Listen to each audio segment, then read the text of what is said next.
Very pleased with the result, obviously. Very tough game. I think you've seen in this is the most tightly contested group of all of AFCON.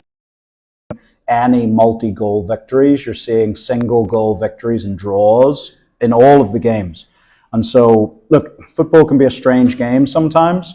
We had, on Friday, we probably played a lot better than we did today in terms of ball possession, in terms of all of the statistics. Like I said before, on Friday, it was like 65, 70% of the ball, 22 shots on goal. But in the end, we only got the draw. Today was a lot more. We had to suffer for it today. I thought we defended very well today. I also thought we created the key chances in the game.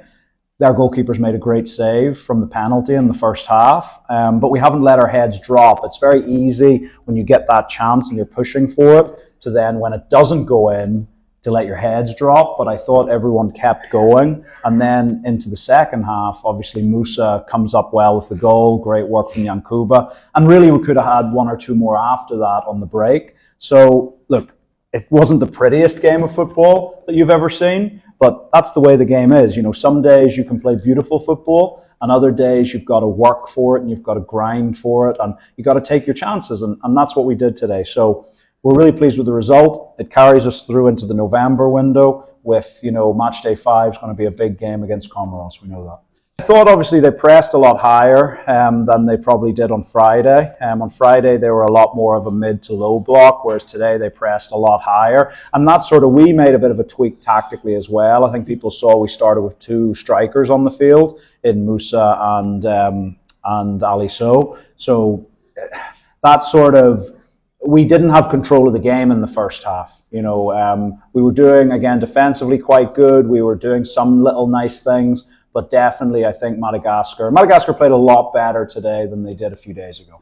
And so we had to deal with that. But like I said, the big chances of the game fell to us. Whilst Madagascar sort of threw some high balls into the area, there wasn't really a case of, I don't remember being on the sidelines thinking, oh, that was really close from them, whereas we had 2 or 3 of those moments. So yeah, they definitely came, they threw everything at it, and we had to defend well for periods of the game. But look, that's football. Everyone loves attacking, flowing football, but you got to remember the other side of the game is equally important, and a clean sheet today is very, very pleasing.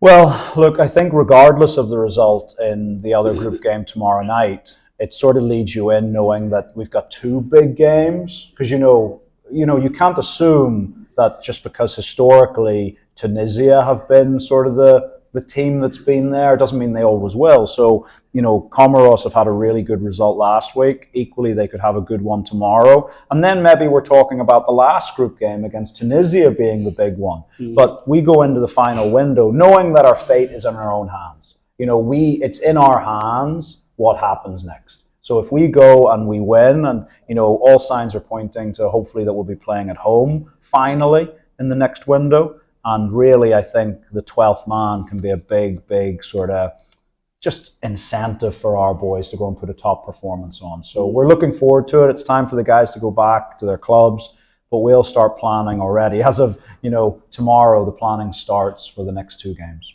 It's massive. Look, I think when you're playing at home, and especially here on the African continent, when travel is very difficult for international football, playing in front of what is often a partisan home crowd, it's usually 100% of that team's supporters. And so, being able to play in front of that can motivate your players to go further, but it can also maybe even have an intimidating effect on the opposition team. So, we've waited a long time to get back home. I think today, the supporters that were here for the Gambia who live here in Morocco, fantastic. The noise they made, the passion of it, it was fantastic. But we're looking forward to being in front of a full stadium of Gambian supporters, because I think it's not just going to be the 12th man. I think it might be the 13th and 14th man as well.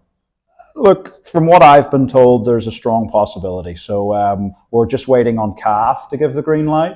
But for us, that's what we want to be doing. We want that game against Comoros to be at Independence Stadium, and we're just waiting on CAF to give the green light. But we're positive.